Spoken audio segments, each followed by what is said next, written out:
شهر رمضان الذي أنزل فيه القرآن هدى للناس وبينات من الهدى والفرقان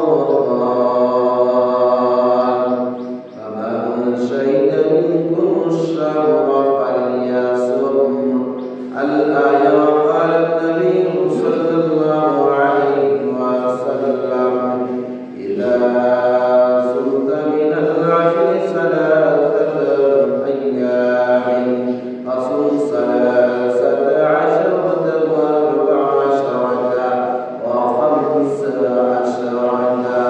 أو كما قال عليه الصلاة والسلام.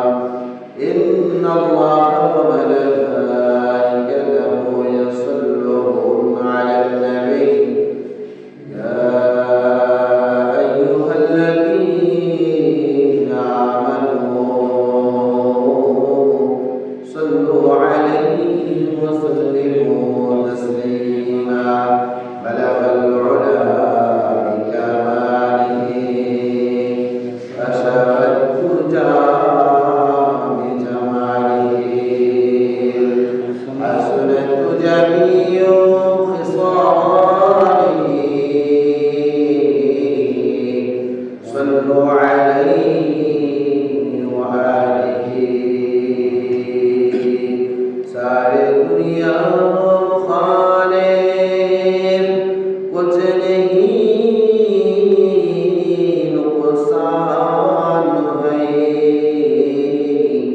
रब नहीं हैदर नहीं है जो खुदा रहमान है बलगल उला बिकमालिही كشف الدجى بجماله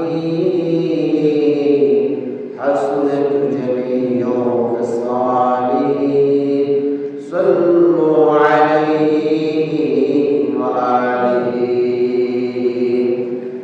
الحمد لله تبارك وتعالى শুকর ও সুজুদ যে মহান আলামিন দয়া করে মায়া করে ভালোবেসে দুনিয়ার সমস্ত মানুষ থেকে যাচাই বাছাই করিয়া পছন্দ করিয়া আল্লাহ তাআলা আমাদেরকে শ্রেষ্ঠত্ব দান করিয়া আল্লাহর মসজিদে আলিয়া আসবার এবং বসবার তিনি তৌফিক দান করেছেন। ওই জন্য মহান আলামিনের দরবারে শুকর আদায় করি আলহামদুলিল্লাহ।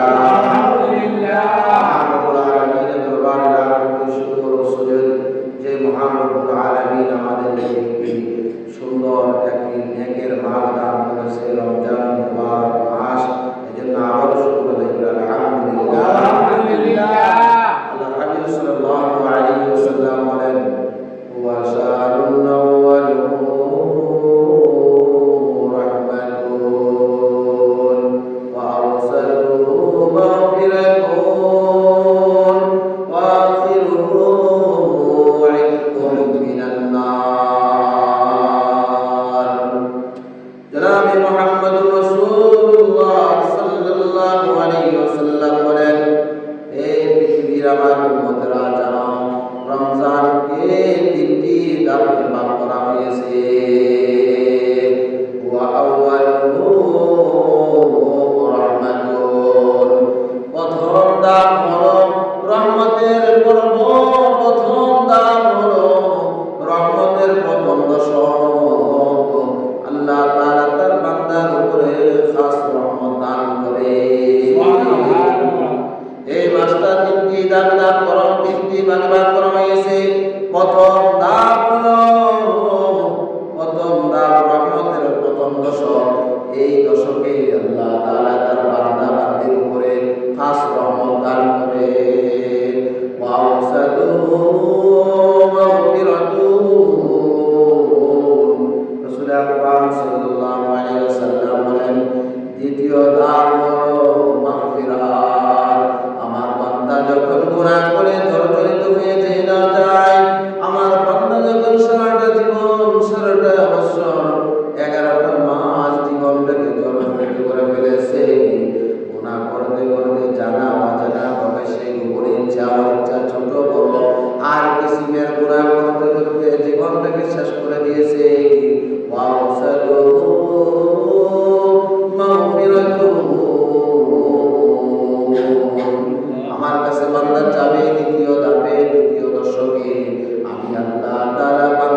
লাগিয়েছে জানে না।